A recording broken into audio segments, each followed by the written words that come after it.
Доброе утро, Якутия. Просыпайтесь скорее, начинайте это утро вместе с нами в студии Руслан Ачиров и на телеканалах Якутия-24 НВК Саха. Мы желаем вам доброго утра. Но вначале давайте узнаем, что же произошло, пока мы с вами спали. Анна Кикина, первая из российских космонавтов, отправилась на МКС в рамках программы перекрестных полетов между НАСА и Роскосмосом. Помимо нее в экипаж миссии Крю-5 вошли астронавты НАСА Николь Манн и Джош Касада, а также астронавт японского агентства аэрокосмических исследований Каити Ваката. Буквально в эти минуты должна произойти стыковка с МКС в автоматическом режиме.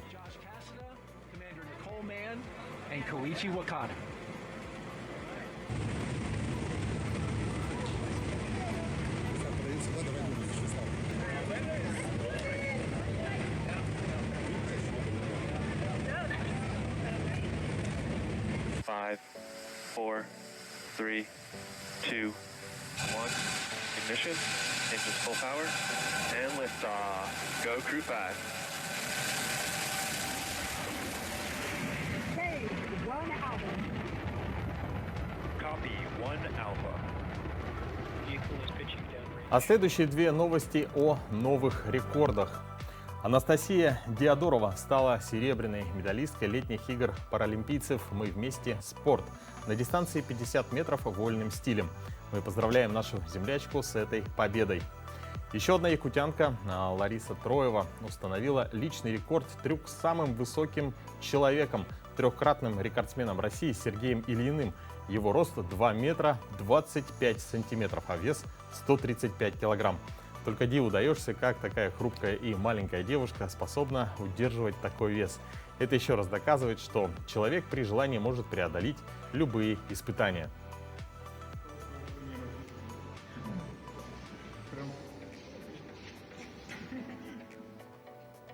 Друзья, ну а сейчас по традиции давайте узнаем, какая погода за окном. По состоянию на 6 часов утра в центральных районах республики температура воздуха была -2, -1 градус. В заречной группе районов от 11 до 3 градусов ниже нуля. В южных -7, -5. В Вилюйской группе улусов от -2 до 0 градусов. В Нижнеленских -3, -1. В западных -2, 0. В Колымо-Индигирской группе улусов 8-1 градус мороза. В Янских 10-7 градусов, также ниже нуля. На северо-западе республики -5, -4 градуса. В Якутске по состоянию на 6 часов утра температура воздуха была -1 градус. Атмосферное давление 745 миллиметров ртутного столба.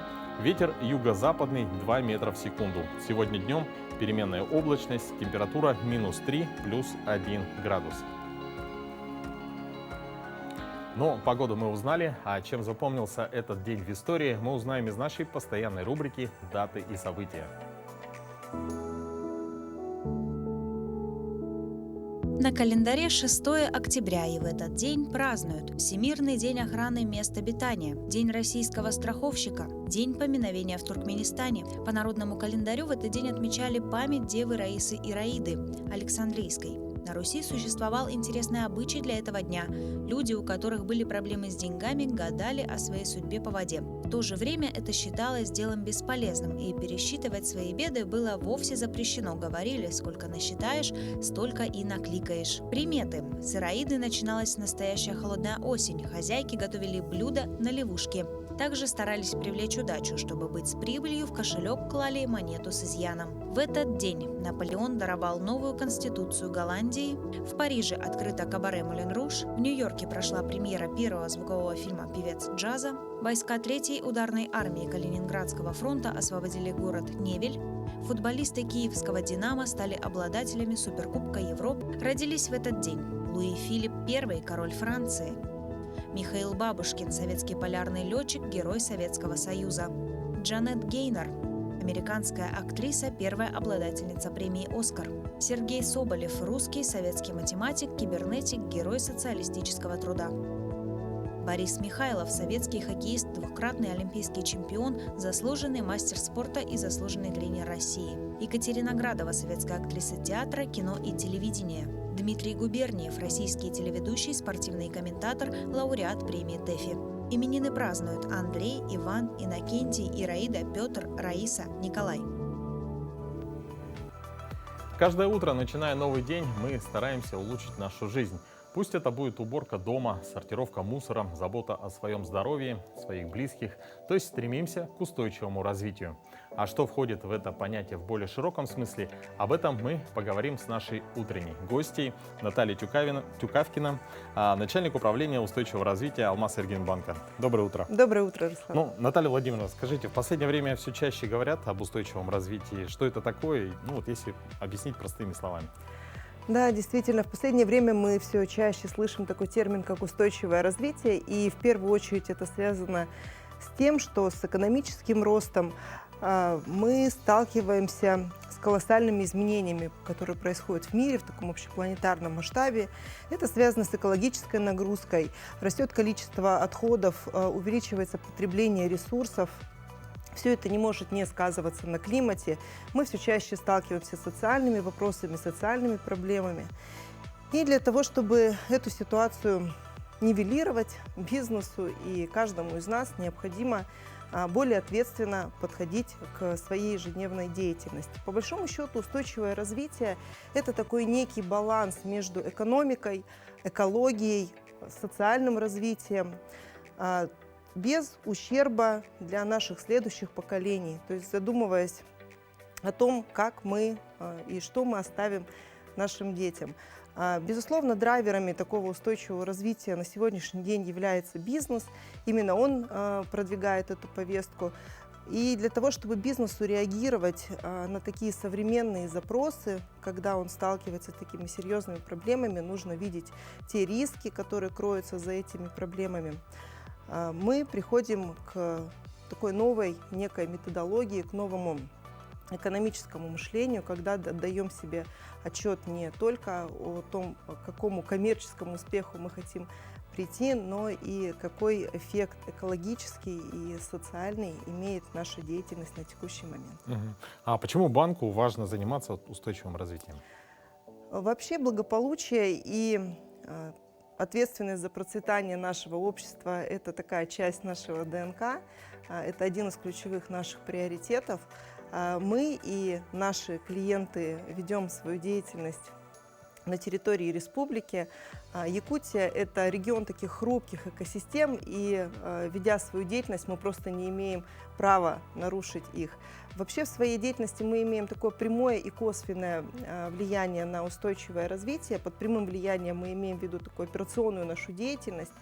И для того, чтобы мы как банк нивелировали экономические последствия, экологические последствия от нашей деятельности, мы реализуем целый ряд инициатив, таких как безбумажный офис, раздельный сбор мусора. Мы заботимся о благополучии наших сотрудников, мы развиваем наших клиентов. Вот что касается косвенного воздействия деятельности банка, это как раз-таки то, что связано с тем, как банк влияет через проекты, которые реализуют наши клиенты. И мы сегодня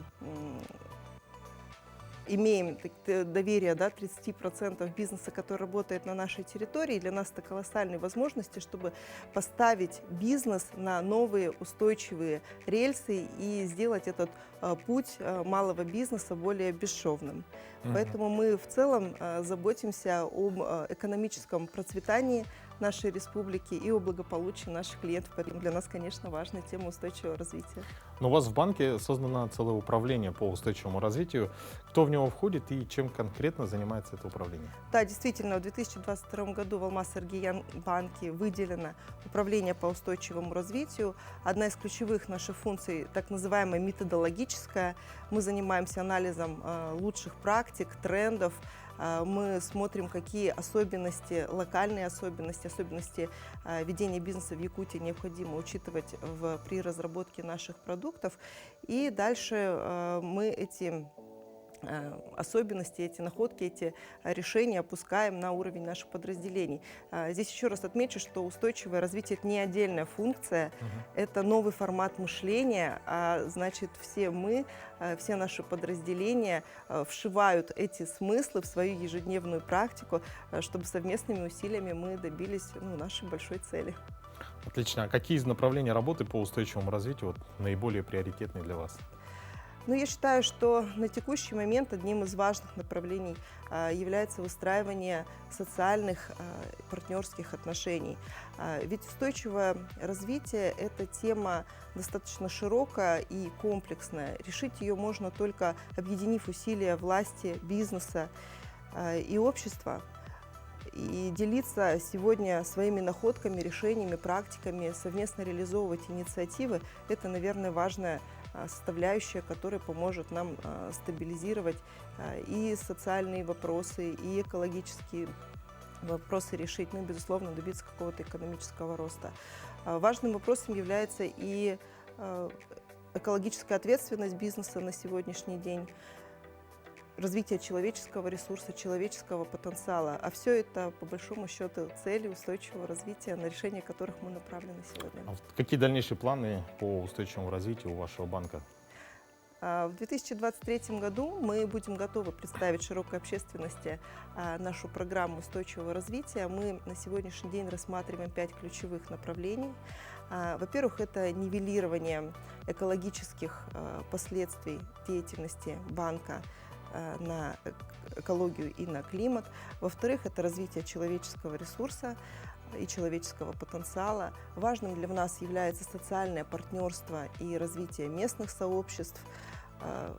Достаточно важная и, наверное, одна из ключевых наших тем – это тема новых стандартов и эффективных стандартов деловой практики, ну и, безусловно, стратегическое партнерство с нашим регионом в целях устойчивого развития. А эти направления мы реализуем через наши внутренние проекты, инициативы, то есть то, что происходит внутри банка. Во-вторых, это те банковские продукты, финансовые и нефинансовые сервисы, которые мы готовы уже в следующем году предложить нашим клиентам. Ну и то, что будет реализовано в партнерстве с нашими клиентами, с нашими стейкхолдерами, заинтересованными лицами, это вопросы взаимодействия и продвижения принципов устойчивого развития. И мы уверены, что наша программа позволит нам зарекомендовать в такой среднесрочной перспективе, как зеленый банк, HR-бренд крупный и привлекательный, и мы укрепим свои позиции как социально ответственный банк и как банк, нацеленный на стратегическое партнерство с регионом. Наталья Владимировна, мы вас благодарим за то, что посетили наш эфир. Успехов вашему банку желаем. Ну а сейчас мы прервемся на небольшую паузу.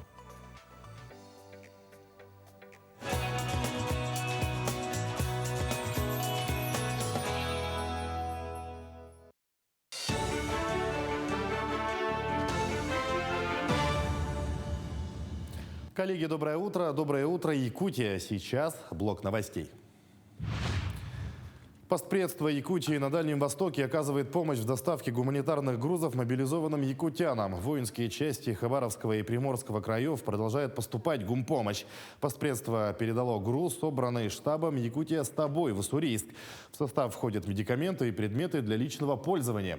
Также призывникам из республики, находящимся в военных частях Уссурийска и Хабаровска, переданы дополнительные комплекты бойца. Они собраны общественной палатой и направлены из Якутска. Гуманитарный груз мы доставили в мобилизованную, который сейчас проходит подготовку в отдельной десантно-штурмовой батальоне в городе Уссурийске. Ребята очень довольны и выразили большую благодарность правительству Республики Якутия, всей общественности республики, которые готовы нас поддерживать, готовы оказывать всяческую помощь. А в Якутской кадетской школе-интернате установили памятный стенд о выпускнике, сотруднике Росгвардии Александре Гундареве, который погиб при выполнении служебного долга во время спецоперации. Участники мероприятия почтили память бойца минутой молчания и возложили к памятному стенду цветы. Его мама Наталья Юрьевна поблагодарила личный состав и совет ветеранов территориального управления Росгвардии, ОМОН и коллектив школы. Она поздравила учителей с профессиональным праздником, отметив их большой вклад в патриотическое воспитание Александра, который с честью носил погоны. Росгвардеец, сержант полиции Гундарев Александр Сергеевич указом президента России награжден орденом Мужества посмертно. Начинаем работу по увековечению наших ребят, которые погибли, наших сынов, это Отечество. В частности, начали с кадетской школы, увековечили данный стенд. Вот, 2 мая будем ежегодно мы проводить чествование Гундарева. Вот, в рамках его дня рождения это возьмем мы в традицию. Дальнейшие наши планы, это в ближайшее время, я думаю, через неделю, через 2 мы будем открывать монумент, который находится в Губинском округе.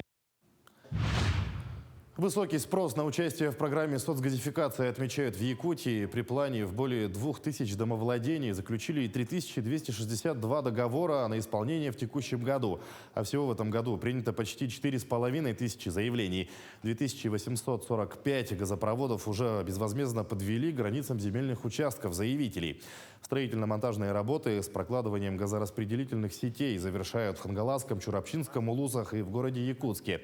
В столице республики завершено строительство распредсети 17 газопроводов по улице Московская в микрорайоне Марха. Вот, наконец-то дождались, что нам газ сейчас проведут, проводят, как подключат, получается, газовый. Конечно, у нас жизнь облегчится на очень много, получается, моментов, потому что можно будет уже, не боясь из дома уезжать, дома, чтобы никто не был. А до этого у нас постоянно обязательно кто-нибудь дома должен быть. Хотя нас всего лишь 3, я с женой и сын, получается. Ребенок еще не может за котлом смотреть. Это, конечно, очень сильно облегчает жизнь. И теплее, конечно, станет, потому что когда уголь топишь, все равно температура дома скачет.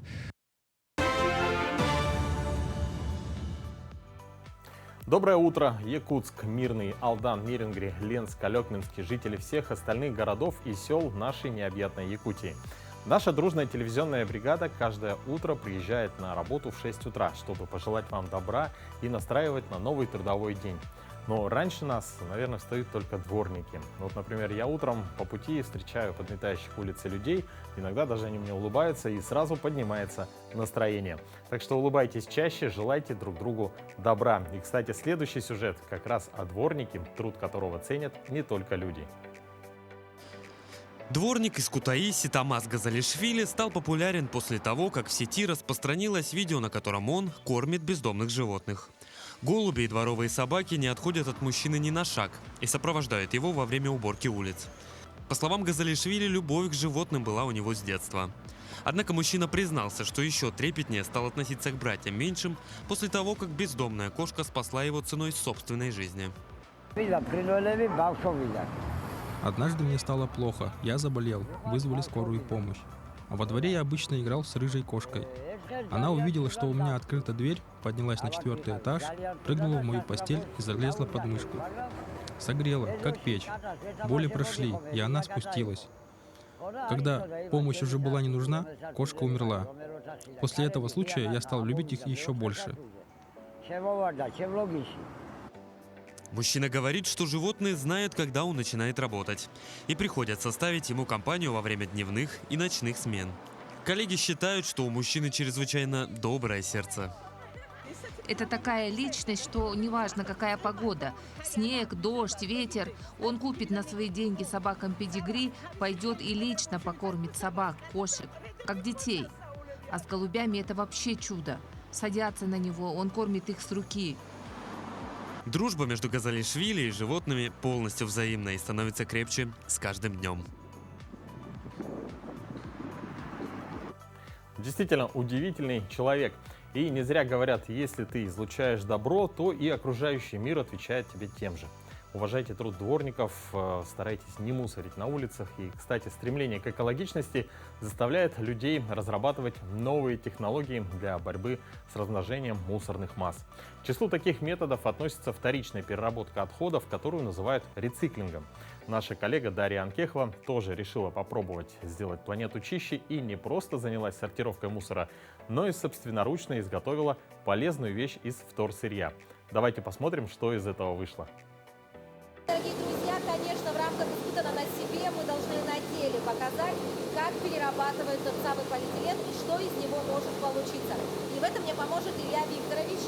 Илья Викторович, приходит к вам вот такой груз, да? Да, мы называем это сырье, потому что для нас это сырье. Оно приходит либо в мешках, либо вот в тюках. Мы его здесь в дальнейшем сортируем. Вот это что?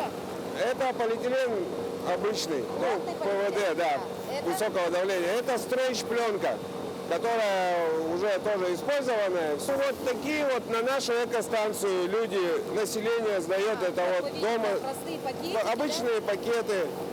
То есть вот упаковка из-под пельменей. Тоже Все есть здесь, да? все есть, да. Вот это все подлежит переработке. Это все в дальнейшем. То есть, ну вот посмотрели, чтобы там ничего жесткого не было, железа или Я еще. увидела жестко. Вот это можно? Ну это мы отдельно вообще. Да.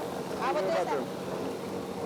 Ну это да, тоже можно по чуть-чуть добавлять.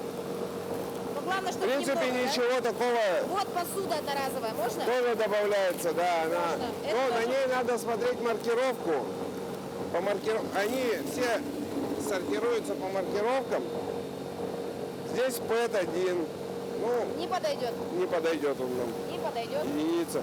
Ну, а остальное все здесь, полиэтилен, в принципе, весь подходит. Пойдет. Далее что мы делаем с ним? Это все мы в дробилку добавляем. Все это туда. В дальнейшем это все измельчается. Получается вот такой мелкий полиэтилен. То есть вот это тоже все туда? Это все тоже туда мы.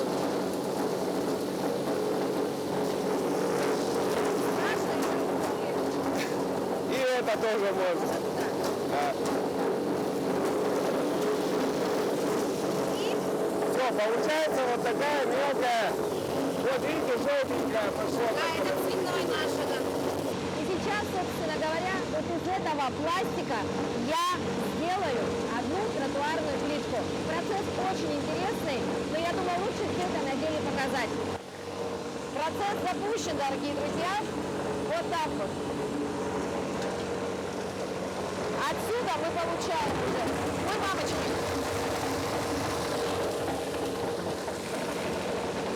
Кладем на весы, смотрим. Еще немножко.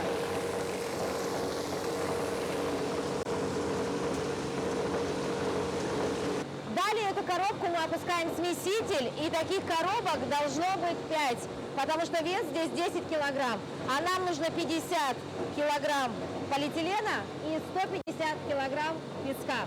Только в этом случае получится хорошая смесь для производства тротуарной плитки. Я не смогу это же поднять, это тяжело.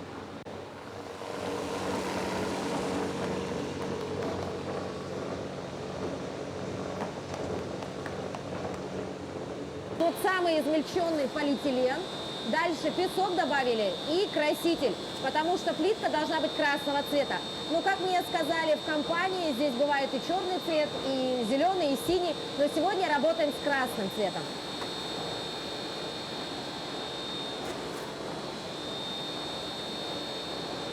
Девочкам можно и по пол ведра. Главное принять участие, понимаете? Как страшно.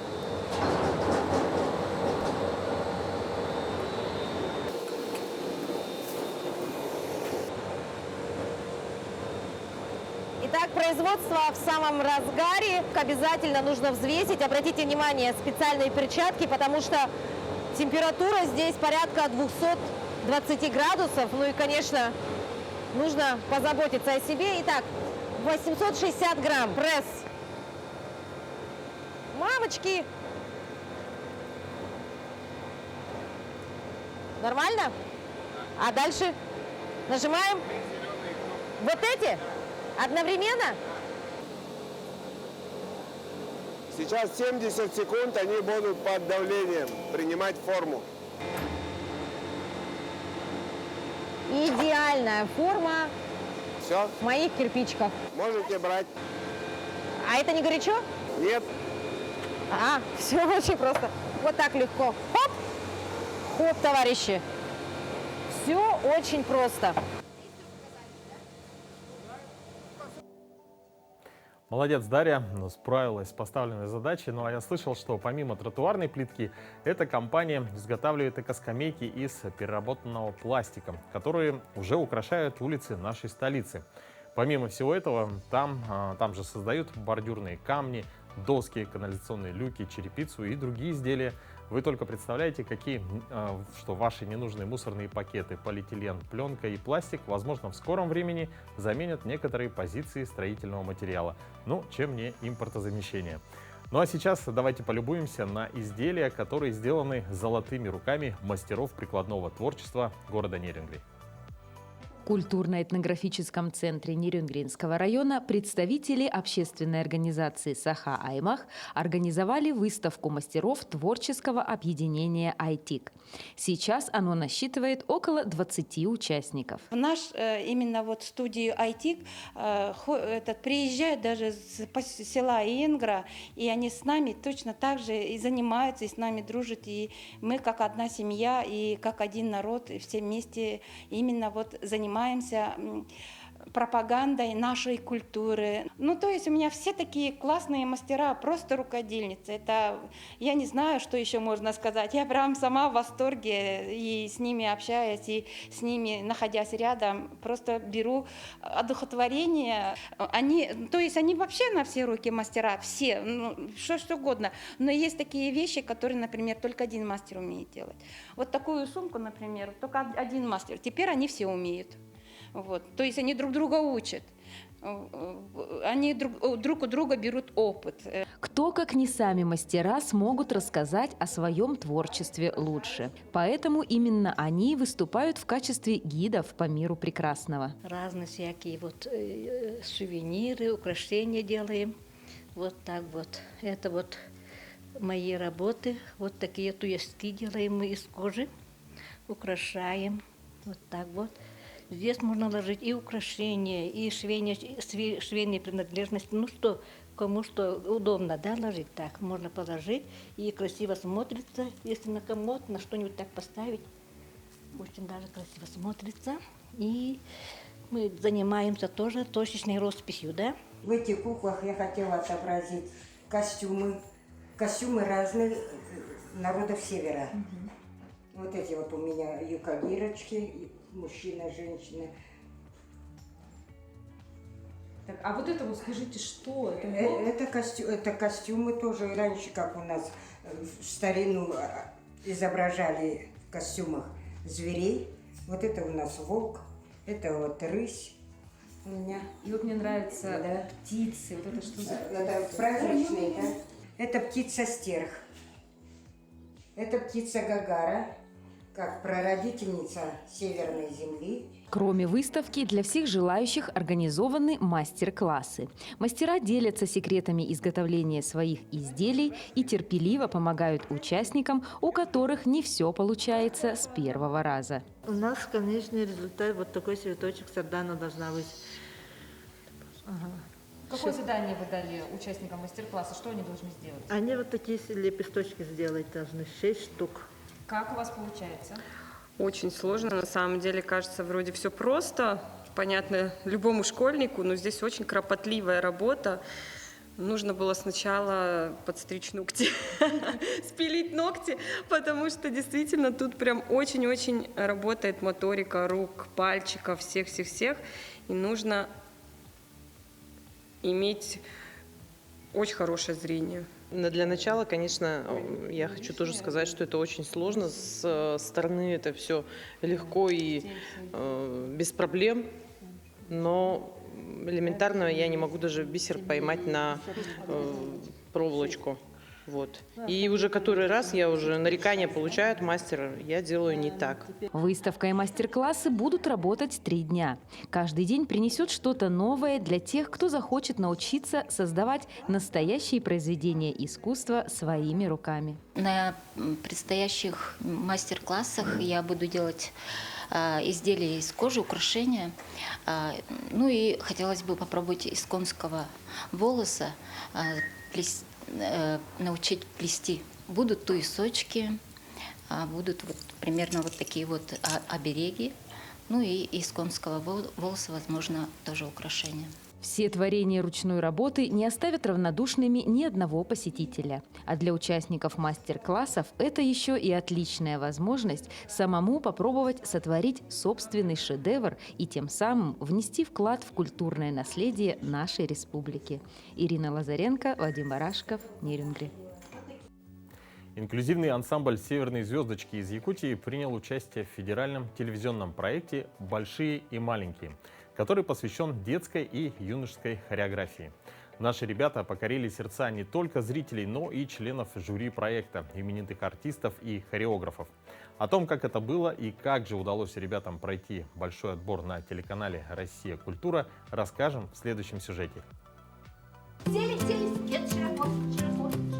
Общественная организация «Шаг в мир звуков» была создана родителями детей с кохлеарными имплантами еще в 2010 году. А спустя 9 лет все ребята вошли в состав нового инклюзивного ансамбля «Северные звездочки». Родители мне говорят: Юлия, давай, может быть, создадим какое-то творческое направление для наших детей, а то мы все время занимаемся с логопедами, дефектологами. Дети так устали, а все-таки у них детство уже заканчивается, им надо же что-то творческое освоить. И правда, что почему бы не создать ансамбль, да, какой-то вот творческий ансамбль. Тогда никто и представить не мог, что созданный своими усилиями проект станет в итоге успешной социализацией детей с нарушениями слуха, и о котором заговорят на федеральном уровне. Дети с ограниченными становятся неограниченными возможностями. Дети хотят уже не только танцевать, они хотят играть на национальных инструментах якутских, да, и даже на другие кружки, где обычные дети посещают. Да. И это меня радует. Я вот как мама тоже с ребенком с инвалидностью по слуху, я понимаю, что я вкладываю не только в своего ребенка, а именно то, что нас окружает общество, они начинают принимать наших детей. За эти годы ансамбль достиг немалых результатов. Они лауреаты международных конкурсов города Москвы, Республики Крым и республиканских конкурсов. А в июле этого года в жизни «Северных звездочек» произошло знаменательное событие. Дети приняли участие в масштабном федеральном телевизионном проекте «Большие и маленькие» на канале «Россия. Культура». Самое отрадное, что за все сезоны проекта впервые участвовал инклюзивный ансамбль. И это право получили ребята из Якутии. Я считаю, что таких результатов даже с обычными детьми, да, с хорошо слышащими, без особенностей детьми, как бы получить трудно. И родители, и дети настолько желали достичь результатов в таком коллективном труде, чтобы дети адаптировались, социализировались, чтобы они прошли полную, насколько это возможно, культурную реабилитацию. Они общались с другими детьми, они узнавали что-то новое для себя, они раскрывались эмоционально и духовно, и физически окрепли. Я считаю, что за 2 года мы достигли очень больших результатов. Вот расскажите, недавно вы вернулись из Москвы, вас будут показывать по центральному телевидению, да? Вот что там было, что происходило? Мы сначала приехали в Мосфильм, там здание есть, и мы там репетировали, ждали, потом нас вызвали, мы там сначала ознакомились со сценой, потом уже начали танцевать, все такое. Что понравилось, какие впечатления ты получила? Больше всего мне понравилось танцевать. А что ты чувствовала, когда танцевала? Немного переживала. Волновалась, да? Когда уже на сцену выходишь, там уже волнение пропадает понемногу. Куратором проекта «Большие и маленькие» являются хореограф, лауреат российских и международных конкурсов Софья Гайдукова, постоянный ведущий, прима-балерина Большого театра, народная артистка России Светлана Захарова. Члены жюри, среди которых заслуженный артист России Рамиль Мехдиев, хореограф Светлана Харужина, премьер балета Большого театра Игорь Цверко. Танцовщик и хореограф Ильдар Гайнуддинов очень поддерживали детей и давали ценные советы. А танец якутского ансамбля произвел на них огромное впечатление. Для ансамбля это событие стало толчком для дальнейшего развития, стимулом для роста и творческой деятельности для особенных детей. Катерина Винокурова, Семен Семенов, Якутск. Выступление наших ребят смотрите сегодня на телеканале «Россия. Культура» в 17 часов 15 минут по якутскому времени. Ну а теперь о премьерах в кинотеатрах в нашей рубрике «Афиша» с Катериной Винокуровой.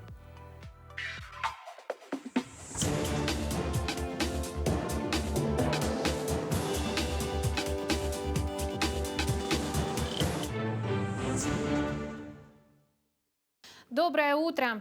Уже с этого дня смотрите в кинотеатре «Лена» экранизацию знаменитого романа пермского писателя Алексея Иванова «Сердце Пармы». Книга была написана 20 лет назад. В центре сюжета реальные события 15 века, когда Московия, сбросив татаро-монгольское иго, принялась колонизировать Парму, Великую Пермь, древние уральские земли, населенные языческими племенами, шаманами и духами.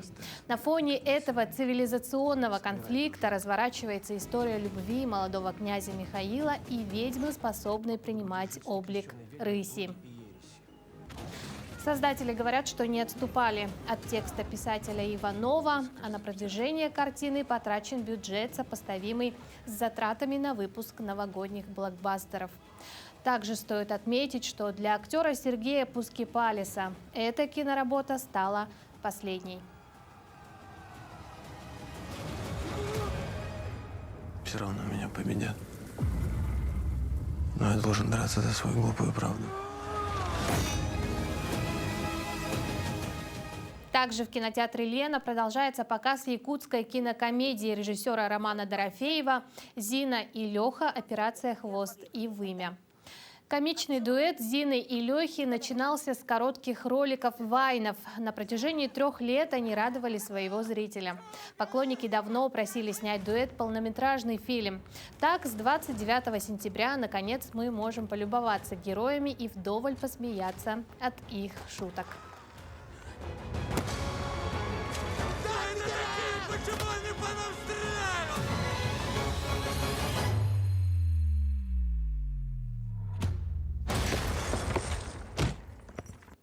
Ну а на этом у меня все. Желаю вам отличного настроения и приятного просмотра.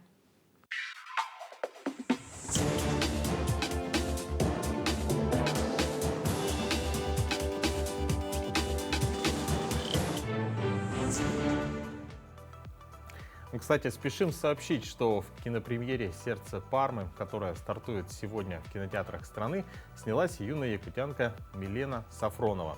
Она сегодня пришла к нам в студию со своей бабушкой Марией Егоровной Емельяновой. Доброе утро. Доброе утро. Доброе утро. Ну, во-первых, мы поздравляем с премьерой фильма. И, Милена, расскажи, когда и как снимался фильм и о своей роли в нем. Так, я снималась в фильме с 2019 по 2020, да, 2021. Угу. А где проходили съемки? В Москве, за городом и в Перми. Угу. И твоя роль? Тичерть. Как? Тичерть, главная Можешь роль. рассказать о своей роли немножко? Ну, без особых спойлеров, но тем не менее. Тичерть — это ведьма Ламия. Она может превращаться в рысь. Угу. Очень интересно. Вы бабушка Милены? Да. Человек довольно известный в Якутии, возглавляете, да, комитет солдатских матерей. Вот как рано у Милены стали замечать такой вот артистический талант? Как все дети, выросла. Она ходила на танцы, увлекалась, на бассейн ходила. И у нее с малых лет были фотосессии, потому что у нее мама фотограф. Ага. И вот вышли, они снимали очень хорошие фотографии, и вот напечатались в российских журналах, и вот на нее вышли. То есть благодаря большому количеству фотосессий, которые делала мама, выбрали ее. Здорово. Приглашали 5000 девочек со всей России, и выбрали ее. Такой большой кастинг. То есть 5000 на одну роль? Да. 5000 девочек. России. И вот выбрали Милену. Она была еще маленькая, училась в 5 классе, да? Да. В 5 классе, да. И попала в этот фильм. Милена, а как проходил кастинг? Вы отправили какое-то видео, подготовленное видео, зачитала текст на камеру, или как это было? Я не особо помню, но да, мы записывали сначала видео с дома, говорила реплику, и вот нас пригласили в Мосфильм. Там проходили кастинг. Вот я... Ага. Да.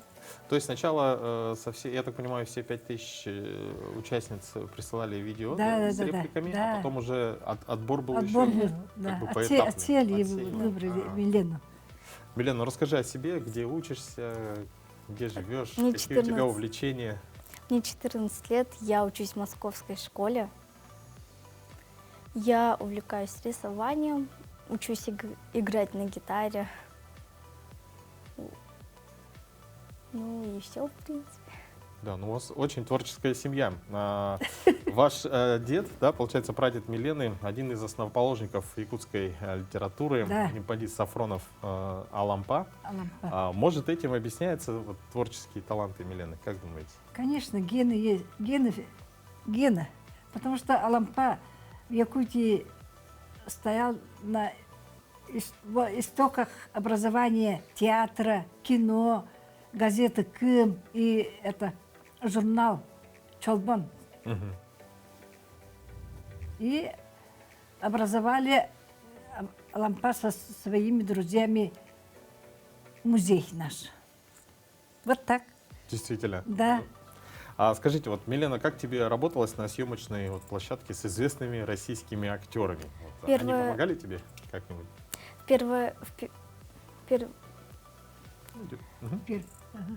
Не волнуйся. Ну, расскажи, как Первое время было, конечно, тревожно, необычно, вау, съемки какие-то большие, огромные. Потом уже привыкла. Да, это вообще, наверное, такие масштабные были съемки, да? Да. Вот мы, кстати, видим, что такое историческое, да? Здесь очень интересный сюжет. Что тебе больше всего запомнилось? Мне запомнилось, как со съемок, как мы ходили в гору и снимались рядом с рекой. Был очень красивый пейзаж, сказочно так все. А ты общаешься вот после съемок со своими коллегами по фильму? Вот с кем ты вот завела знакомство? Общаетесь сейчас? Нет, но мы периодически встречаемся в всяких проектах. Да, еще проекты есть. Да. А если не секрет, можешь рассказать о некоторых проектах? Ну вот я сейчас снимаюсь в одном проекте, это про зависимость от телефона. Такая вот не мой проект, без слов, без реплик. Ну, я, кажется, догадываюсь, это, наверное, проект про то, что молодежь сейчас, или вообще все люди постоянно находятся в телефонах. Да, и не находят времени на свои увлечения занять. То есть, получается, еще один фильм же. В одном фильме еще снималась же. Да. Милена очень скромный человек. Да, расскажи-ка еще про еще один фильм. Чукиек, он выходит в декабре этого года. Я играла роль хозяйки Медной горы. Ух ты! Да. Второстепенная роль. Ну, тем не менее. Да. Ну, сейчас вопрос твоей бабушки. Кем вы видите вот Милену в будущем? Ну, наверное, поступит ГТИС, будет играть в фильмах, будет артисткой. К этому она готовится уже. Иностранный язык учишься, да? Дополнительно. Да, английский. Да, английский дополнительно учится. Здорово, Милена. А ты сама что думаешь по этому поводу? Какие планы? Думаю, что я стану актрисой. Если не получится, буду играть на гитаре и рисовать заказы. То есть у тебя 3 творческих пути, да? То есть актерский путь, музыкальный и художественный. Замечательно. Да. Скажи, а сейчас вот перед премьерой ты волнуешься? Вообще нет. Не волнуешься? Ну там ничего сложного нет. Будешь речь. Приехали в гости с Москвы. На 2 недели. Да. То есть ты специально прилетела на премьеру? Да. Замечательно. Скажи, вот где будет проходить премьера? Премьера будет выходить в кинотеатре «Лена» в 9 часов вечера. Сегодня? Да. Ну, мы приглашаем всех телезрителей. Приходите, посмотрите на этот замечательный фильм. Мы вот видели небольшие кадры, очень интересно. И Мы еще раз поздравляем Милену. Спасибо. Да, с этой премьерой. Вам огромное спасибо, что вы сегодня пришли и украсили наш утренний эфир. Спасибо большое. Но, дорогие друзья, а сейчас мы предлагаем вашему вниманию самую свежую подборку новостей, самые актуальные новости от наших коллег.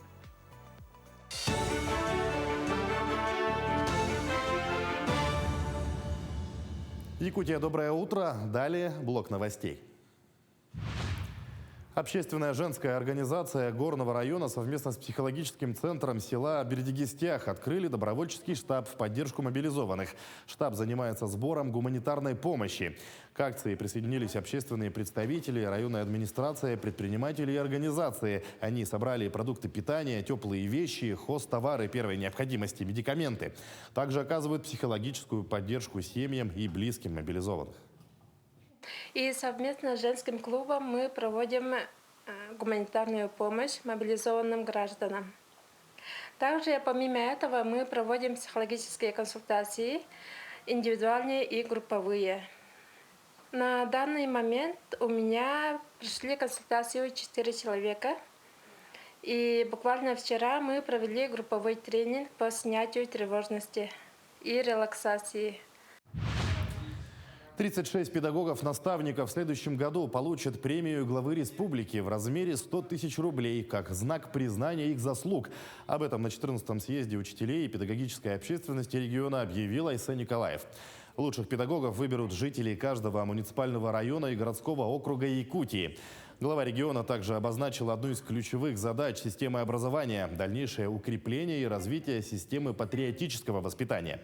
Общественные организации школьников, такие как Юнармия, сеть военно-патриотических и поисковых клубов, будут развивать под эгидой российского движения детей и молодежи. Исполняется 111 лет со дня открытия двухэтажного каменного здания бывшей Якутской городской публичной библиотеки и Якутского областного музея. В историческом зале Национальной библиотеки Якутии читатели могут ознакомиться с богатой историей здания. В канун вековой годовщины со дня открытия сотрудники нацбиблиотеки нашли уникальный документ – телеграмму российского императора Николая II в честь открытия здания Якутской городской публичной библиотеки и Якутского областного музея. Мы всегда знали, что в источниках пишут, что именно 5 октября телеграмма от Николая II поступила в Якутск и была озвучена тем, кто присутствовал на торжественном открытии. Ну, а как оказалось, телеграмма поступила 7 октября, то есть через 2 дня, и в качестве ответа той телеграммы, которую отправили участники торжественного открытия. С 30 октября Аэрофлот планирует совершать по 2 рейса ежедневно по маршруту Москва-Пхукет. Об этом сообщает в своем телеграм-канале Генконсульство России в Таиланде.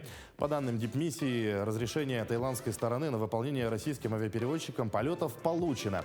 Напомним, Таиланд снял все ограничения на въезд для туристов с 1 октября. Путешественникам больше не нужно предъявлять сертификаты вакцинации и тесты на ковид. Тем временем привокзальную площадь аэропорта Якутск украсил световой мурал. Подсветка заработала на фасаде гостиницы «Лайнер». Архитектурно-художественная графика «Срединный мир» стала совместным проектом аэропорта, дизайнера Ростислава Попова и художницы Кыданы Игнатьевой. В основе мурала использованы якутские традиционные узоры, символизирующие преемственность жизни, и круговой орнамент, олицетворяющий солнце. К текущему часу это все новости. Всего доброго и удачного дня!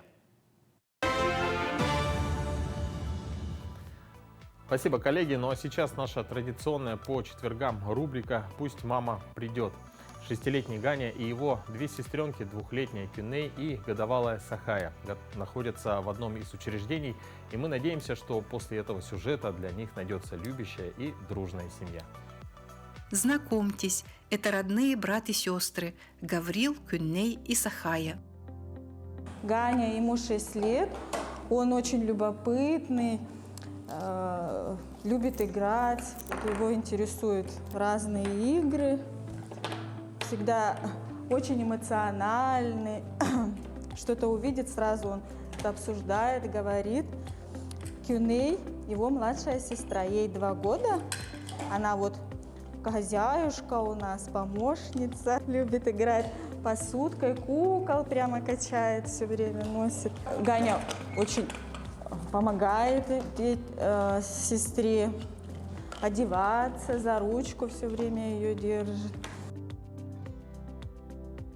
Маленькая Сахаяна, ей год и 6 месяцев, идет очень хорошо в контакт со взрослыми, так и с детьми. Переведена на общий стол, сейчас она уже начинает самостоятельно кушать, да? Кушать учимся, да? И ходить ножками, топать ножками, да? Сахаяна любит листать книжки. И вот начинаем собирать потихонечку пирамидки там нанизывать, да. Как и все мальчики, Ганя обожает играть с динозаврами. Ну а Кюнней, как и все девочки, любит хозяйничать. С удовольствием гладит, моет посуду, убирается на кухне.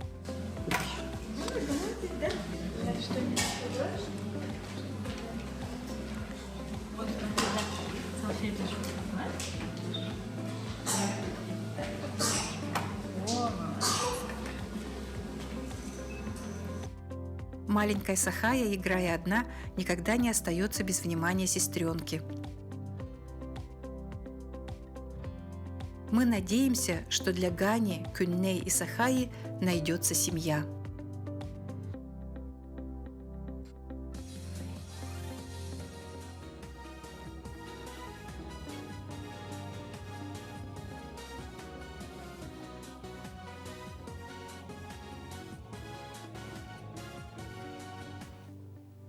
Доброе утро всем тем, кто только присоединился к нашему эфиру. Мы уже о многом успели вам рассказать.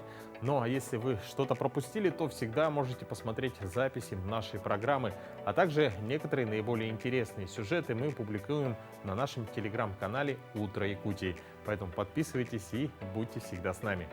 Ну а чтобы вы не расстраивались, что сегодня не успели застать начало эфира, хотим показать вам завораживающие кадры видео из Японии. Туристы из разных уголков Японии приезжают в панорамный сад Сикисай-но-Ока, расположенный у подножия горного хребта на Хоккайдо. На кадрах виден разноцветный сад, название которого в переводе с японского означает «холм 4 времен года». В саду растет множество видов лаванды, а также маки, анютины глазки, ноготки, георгины, люпины, подсолнухи и многие другие виды цветов, которые создают полосатый цветочный ковер.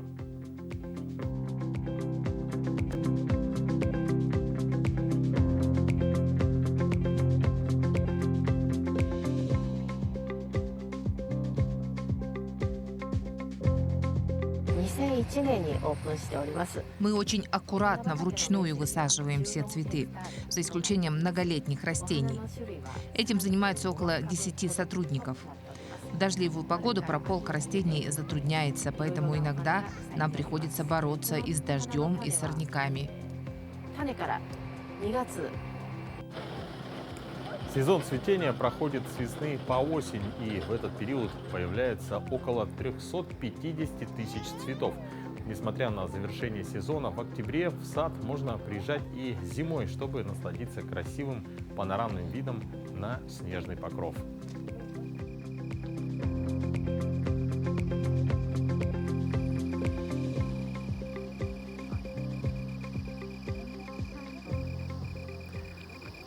Друзья, но на этом наш эфир подходит к концу. Но в завершении хотелось бы напомнить, что мы также принимаем поздравления на наш номер 8 914 273 44 88. И сейчас одно из поздравлений пришло. Поздравляют дорогого любимого внука Артема Стручкова с днем рождения. Ему исполняется сегодня 6 лет. Желаем тебе, Артем, крепкого здоровья, много радости и друзей, больше знаний, новых открытий, счастливого детства.